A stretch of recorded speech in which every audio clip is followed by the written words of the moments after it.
Shut the fuck up.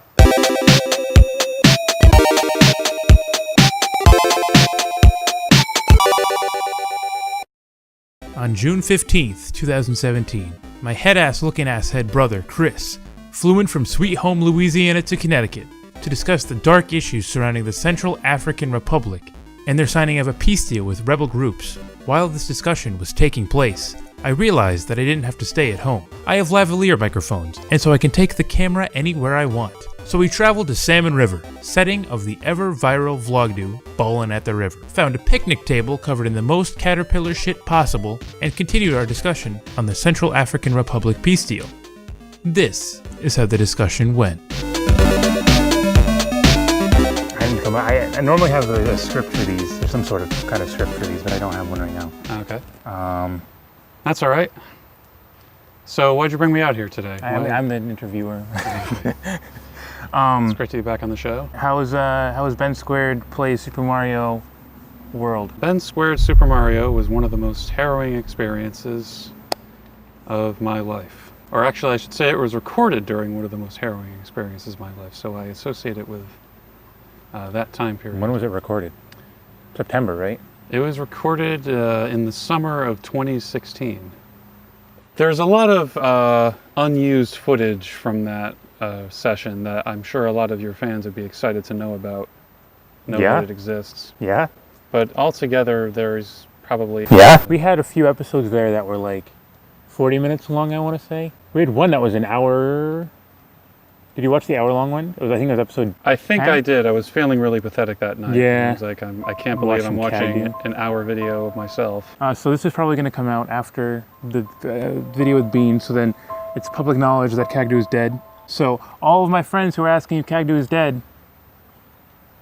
Who are you talking to? So, well, as long as I'm here, I suppose, AMA, 1v1 me. Do you have any questions from online viewers, or things people send in, or... Yeah, AC asked the other day, fuck, got something fell on my head. AC asked the other day, how much puss you got in Louisiana? Oh, well, it hasn't been much so far. I have been a little bit conservative on the puss finding side of things. Puss slaying? Because I'm not sure how long I'll be down there, and... Are you not staying there? Not for very long, I don't think. Moving back up here, or moving somewhere else? It's undecided yet. But probably maybe somewhere in North Carolina, maybe somewhere in Massachusetts. But because of that, I have been... The thing is about a vagina is that it's like quicksand. You get stuck inside it, and then you can't... It's like, in Mario 2, those desert levels where you're trying to frantically jump out by hitting A. And yeah, he's fine. And that's kind of what it would be like if I met and courted a young lady there. You'd be sunk and shrunk down and then killed. I will just go on the record as saying that is the only thing holding me back. The only thing. Otherwise, I would be swimming in the stuff. I'd have fur burgers up the eyeballs. Fur burgers up the eyeballs. I've never heard the term fur burger, and I've gotten a lot of pussy. I believe you belong to a younger generation who would more likely equate it to a kind of pasta, like a vagu. Vagu. A pasta sauce. Rotini. Is that right? It was rotini? Tortellini. Tortellini is one. I'm not sure. Rotini. It sounds like it could be one. Ratatouille? But yes, it's very much like a delicious food or a deadly trap. Wow. That... Really both sides of the same thing. You can't favor one aspect and not the other, as the Vedic Indians were careful not to do. They had Shakti, who was the divine mother, and they have Bhadrakali, which you might have seen pictures of. Oh, I have. Is a gigantic woman with 10 arms who's blue, and she has a necklace of the skulls of men that she's trampling on, and usually in the pictures that she's depicted on. But those are two aspects of the same thing. What does it have to do with pussy? You can think of it as food, or you can think of it as a deadly trap. At this point, we're probably alienating a lot of our female viewers.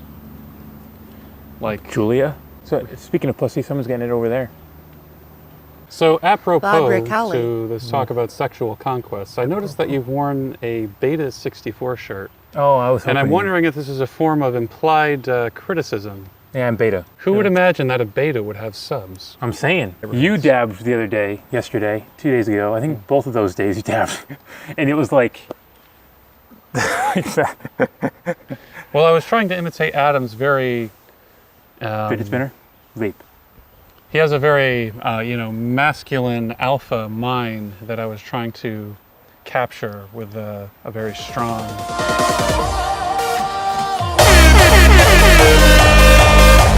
And we think I'm... Almost like a Spartan greeting. You could call it that, I guess. I'm very happy we got that camera running for your dab. Oh, it's saved for posterity now? Yeah, That's now good. it's gonna be a GIF. I'm gonna make it into a GIF. I'm gonna put the GIF on Imgur. I'm gonna put the Imgur link in the description, and we're gonna have a GIF of you dabbing. Oh boy, is that going to penetrate the deep web? Probably going to. I mean, it is partially illegal, so probably want to put it on there. Okay. Dabbing is Wait, illegal. illegal? But dabbing is illegal. Why? So if I 'cause went up to it- a police officer and I did the thing, He'd be like, he'd take his baton and he'd be like, "Don't be a fag," and then he'd beat the shit out of you. oh yeah, Yeah, like a billy club. especially in Mexico, which leads us to our next topic. Okay. How was your experience in Mexico? Look at that. See that segue? That was beautiful. That was pretty good. Yeah, you're damn right. It was all right. What'd you do there? I was meeting there with about 20 other musicians. We lived on a compound together and we rehearsed and played music, and on the weekends, on Sundays, sometimes we went out and did fun things in Mexico. You don't drink at all, do you? Cerveza? Not usually. Sometimes, occasionally, I'm a social drinker. Did you drink in Mexico? 'Cause that's a social occasion, definitely. It is, yes. It would be a good occasion for it. But I don't think I did. No? No, there are some things I regret not doing, having gone there for so long. One of them was not Prostitutes. prostitutes. I don't think it's legal down there. I mean, I wouldn't believe it, but I'm sure it's a lot easier to get them. Well, I don't I know. hate Mexicans. It's kind of funny down there. People kind of run shops out of their houses. Like their restaurants are like houses that you go into and you eat there, and that's how they. It seems to be like a primary way that they try to make money in like the poorer. Yeah. Because we were in sort of it seemed like a relatively poor neighborhood, and they would just like sort of open up their house like a restaurant, and people could go in and I guess get food there.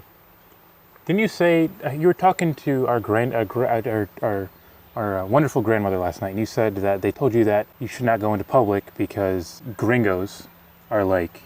Well, they didn't put it in those words. That was my Yeah, that was yours, was but- my interpretation of what was going on. You damn gringo. But you said that a gringo, it's like it was like almost unsafe to go during, I think it was like some hours of the night or something like Well, that. especially one like me. Well, the issue was people were asking if they could go just kind of walking around outside in the neighborhood on the days off. And the director of the course advised against it because it was obviously like a poor neighborhood. He didn't say it directly, but I got the sense that it was part of that was It was because unsafe, yeah. You know, because I didn't see like one of the things that surprised me about being down there was I didn't see a lot of white people when I was down there. I expected it to be a little bit more cosmopolitan for some reason, I suppose, because I'm used to cities like Boston and New York, which have a high integration of different ethnicities. But Mexico was very Mexican. It was Mexico City and Cuernavaca. I believe it. So I just sort of inferred that seeing like a white person was something like, oh, they must, be either a tourist or, Americans have a reputation for having a lot of money, so they're like, mosquitoes flocking to banana-consuming Okay. young person out here. They would find their way and try to, pickpocket you. Yeah. Gotcha. Or whatever else. So you're down there. You didn't get a prostitute. No, You didn't drink no. coke. Cocaine? You didn't do any coke. No, I didn't. Do you know of any drugs that were consumed? You don't have to be specific, and you don't have to say who did them. I don't think so. Not where I was working. No. No, we were aimed to be very clear-minded and focused. It wasn't Let's get fucked up. it wasn't a holiday. The challenge of being disciplined in that close environment was part of the work that we were doing. So we weren't doing drugs or So you had that kind of crazy thing. 20 people. Mhm. These weren't all your guitar circle. These were a bunch of different. There were people from all over.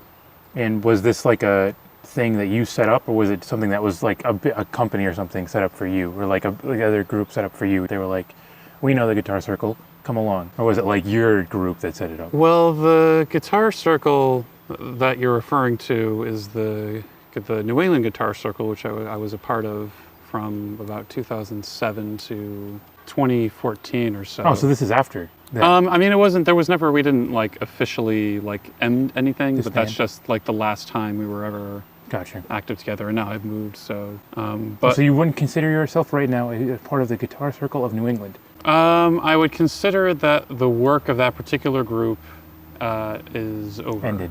Yeah. Gotcha. Okay. I didn't know that. I thought it was like kind of one of those things. Feels like it's going on forever. Because yeah, Well, I felt like that too, but that's not true.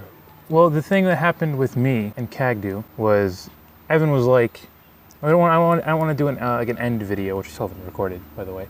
He's like, I don't want to do an end video because I want it to be like open ended. So when it ends, like we have the ability to do more stuff. But so it's never like over. It's just like a lot less effort is put towards it. So he didn't want to burn any bridges. There we go. And I did. And I was like, I just want to get this out of the way because like I want it to be like a definite end. And is it raining now? What was I saying? I was saying Cagdu. What the fuck was You're that? talking about how one of your partners didn't want to. The worst partner, may I just The say. worst partner. Evan. You know, I did conversations with friends with AC, and that was just a total test because that was supposed to be the original name for it was I told you last night, the uncomfortable couch, and that was supposed to be just an uncomfortable conversation between two people. And I tried to make it as uncomfortable as I could, but I'm not really, but I just didn't. We recorded that at 2 a.m. and we didn't get any B-roll or anything. So I was like, you know, I'm just gonna release this as like a semi-podcast, cut up bullshit. And then I recorded one with Bean. Because Bean saw it and he was like, oh, this is really cool. And then Beans was really good. I think Beans was potentially better than AC's. And then I'm like, Evan, I want to do one with you because Evan's like my best friend. And a fucking dick. He was like, yeah, no, I'm never going to be on that show. So I think it's a funny meme that Evan won't ever be on the show, but he'll be my closest friend. I think that's just funny. Other than AC, So tell me about the time you first met Evan. I met Evan years ago. This is funny because this is probably something that we would bring up in his Conversations episode. I knew Evan years ago. He was a little bit of a twink, you could say. He was this kid who's really nice way back when. He was really nice. Before he became embittered by working with Bean. Yeah. Literally, specifically working with Bean. I knew Evan way back when. We were at like a middle school. Dance? Sporting event? It wasn't- Smash tournament? It was like a sporting event, but it was more like just everybody get together. There was no really sports, kind of like a town thing. And everybody would get together, like all the moms and dads and middle schoolers. And I met Evan, I think the first time I ever met Evan IRL was there. And then, shut the fuck up, dude. And something about him just was like the combination of his personality and his kind of mixed ethnicity was very attractive to you. Not then. Like you found yourself smitten. Well, I remember meeting him and he was like, he was all Halo. His favorite thing was Halo, which I mean, it is still to this day. But he was like, he loved Halo, which I did too. And but he was like such a little, he was like a high-pitched voice, son of a fucking bitch. And I think he was probably, I don't know, 12 or 11 or something when I met him. Uh-huh. I doubt he'll even remember this. He'll be like, oh, it's bullshit, it's a fucking lie. But I remember meeting him. Well, he can make a response video then. I hope he does. He's just like in front of a camera, like, listen. I met him there for the first time IRL, and I was like, wow, this guy sucks. This guy's a fucking fag. Years go by, and Brian and Barney is friends with it. I don't think I've ever told him this. They would invite him to the chat, like to the Steam chat, like voice chat, and I'd see his name pop up, and I'd leave immediately. Years went by, and then there was one time I just didn't. It was probably 2014 when I just didn't leave when he joined. We were playing Gary's Mod with Alexander Barney. So And you're playing with Gary, Alexander, and Barney. Gary, Alexander, and Barney, and Evan, and myself. We became friends because we were just playing Gmod together. And then the next day, maybe it was a few days after, I asked him if he wanted to play Gmod again, and he'll tell me to this day. He was like, "Yeah, I just felt really bad for you because you were so lonely. Nobody wanted to play with you." And I'm like, "Yeah, I was. At that point, I was." So you began as enemies, and then Evan was the one that extended the olive branch. I extended the olive branch. You know, sign of peace. It was more me that I was like, "Hey, you want to play this game?" He was like, "I guess I have to." And then we played it together, and then we started playing. Oh, like, so you did it for him? yeah. Okay. And then we started playing like Call of Duty and stuff. So you rescued him from a period of his life. Yeah, if he didn't meet me, he'd be dead right now. Wow. And don't worry about it. Interesting. Isn't it? So you guys got to talking and you were like, hey, I'm part Asian too. Yeah, I was like, hey, I'm black and Asian as well. Can you tell? And he was. And you guys immediately got each other. Yeah, no, we didn't. We clicked. Hey, everybody. We moved to the car because outside was very loud and wet. It's probably not going to rain now that we're in the car. But We're going to look foolish. yeah. I mean, But I wanted to thank you for coming out here because I wanted to just ask you a few questions about your friends and go ahead. things I'm sure people at home are very curious about after having taken a 3-year odyssey with you and your very first business enterprise. Our attempt at one. Or attempt at one, from which you have learned to become a wiser entrepreneur capable of making good business relationships. So the first person I want to ask you about... It's going to get hot in here. Hold on. You can continue. I'm just going to turn up the heat. Where did I put my keys? Oh, sorry, that's the effect of me being around. Yeah, no, I believe you. Shut the fuck up!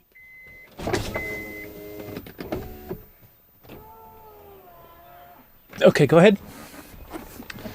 So, tell me about how did you first meet Adam? You asked how I met Evan, actually. You didn't legitimately ask. You asked as a joke. And I gave you this really fucking dope story. I don't remember what it was. And then you asked the same about Bean. And then I told you that he was born as 6th grader or something like that. But whatever. How did I meet Adam? He was the autistic foreign exchange student. Shut up! He had an autism spectrum quotient of, that was a hard 51 out of 50. Oh. So he was like disabled autistic, like he couldn't move. What country was he from? Norwegian. Okay. He was from Norwegian. Funny enough, he's actually gay and he likes black dick. One of his black dicks put this, not gonna be able to see it, it's gum. Put it on my thing. Well, that was a very dickish thing to do. So he must have a... Get Nicole. It's gonna be the loudest fucking episode of Conversations yet. So yeah, right, Adam's graduating. Isn't that weird that your youngest brother is graduating high school? Yeah, it is a little bit weird. It's about damn time. Yeah, he was held back like 15 years, so he's probably graduating at the age you're at. So it's raining now, so honestly, we could get Adam and then just set up somewhere else. Where does Adam need to go? The high school? And where is he currently? At home, maybe? So you don't even know where he is and we're going to get him? I'm guessing he's at home. Speaking of fishing, you were telling me about one of Adam's friends. Was I? Yeah. Which one? The guy who puts gum. Oh, yeah, he's a fucking cuck. Nick's a fucking asshole, dude. Okay. I opened the door as a joke. I opened the right-handed door as a joke for him to get in. And the motherfucker puts gum on my tape rule or whatever the fuck it's called. Do you think that Adam has a conflicted relationship toward Evan? I'm pretty sure they like each other. Like they like each other like in the gay way. They play Reach a lot together. You said they play Reach Around together? They play Reach Around together. Adam's a little bit of a, well, he's a Twinkie fellow, you know what I'm saying? Like he's yellow outside, but he's a little bit of fluff in the middle. Okay. And he's gay. He's also gay. Now we're going to ask him for his own testimony. Yeah, that we will. So we're filming a video right now, and we had a question for you. What was the question, Chris? We were talking about how you and Ben first met. Can you hold this like it's a selfie camera? Don't press any buttons on the back then. Yeah. I thought you were done with high school. Why are you going back there? It's a selfie camera, bitch. We're on our way to the Grand Canyon. Any thoughts? What are you talking about? I said selfie camera, bitch. So where's the trigger? What triggers? What are you talking about? How do I play Halo with this? No. The only triggers here are Ben's refined sensibilities about race and socioeconomic class. Yeah? That can be... Are those my triggers? Am I triggered by race and social? You know what Chris did? We were recording maybe the first 10 minutes, and Chris starts talking about the fucking Waku Indians or some shit. I was talking about the Indus Valley Indians. That's the Vedic Waku. Indians. Yeah, the Waku. Did we ever ask Adam the question that we needed to ask him? He said Adam had certain proclivities toward... Yeah, see, I don't think he said that word. You got to use better words. enjoys the company of his fellows in an exuberant kind of way. Yeah, I guess we were just talking about you fucking Nick in the ass. We've only touched butts once. Wow. The viewer wants to know, you seem to have an eclectic taste in electronic media. One moment you'll be playing Prey for Windows, the next, or maybe at the same time, you'll be watching reruns of iCarly. What is the deal with that? It's funny, because I was playing Destiny and watching a very female podcast.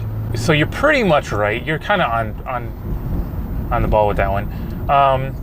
So what are you asking me to respond to those allegations? So why do you have, it seems like a very mixed business interest. I mean, iCarly is the best show that's ever been created. Because it seems like you're making money off of Prey, but you seem to have this other... I'm trying to be Ben. Trying to be Ben. This is what I'm doing right now, right here. Look at this. I don't know how much you... Chris, say a big word. Vituperous. Are these his cronies? These are his cronies, you boy! Want to go to a cemetery? I think that would be Sacrilegious. disrespectful. Now, why did you quit Overwatch? Is it because Charger is a lesbian? Who? Tracer? Yeah. Well, partially. I'm a homophobe, so obviously. Most of it was, what the fuck? Most of it was, I was queuing. The legitimate reason is I was queuing with people that were a lot higher level than me because I would always play with Evan, and Evan was like 100 levels higher than me. So I keep queuing with people 100 levels higher than me that are obviously better, and I just get mad and keep losing and just get mad, and then I quit. And then I uninstalled the game. I haven't even played the new update that I think is over by now. Was there a lot of crying involved? Did I ever cry at Overwatch? I doubt it. If I played it now, I might, because I'd be that much worse. Now, do you ever get BTFO on Minecraft? Are you triggered when people say things like autism blocks? Are there any friends you have that I don't know about? Why, you want to like ask how I met them? That's a bit old hat. I think I can come up with something different. Thank you all for tuning in. I hope this was a interesting episode for y'all to enjoy. Yep, it was great having you on the show. Thank you very much. Some questions answered. We've been effectively going for an hour, so we actually made our mark pretty well. Excellent. We had a few twists and turns, but... All right, well, you know what I said in the beginning of episode 1? I said, how am I supposed to end these things? And he's like, why do you have to have a certain way to end it? I'm like, yeah, why should I end it at all? And then it just cut. So what I'm going to do right now is I'm going to say,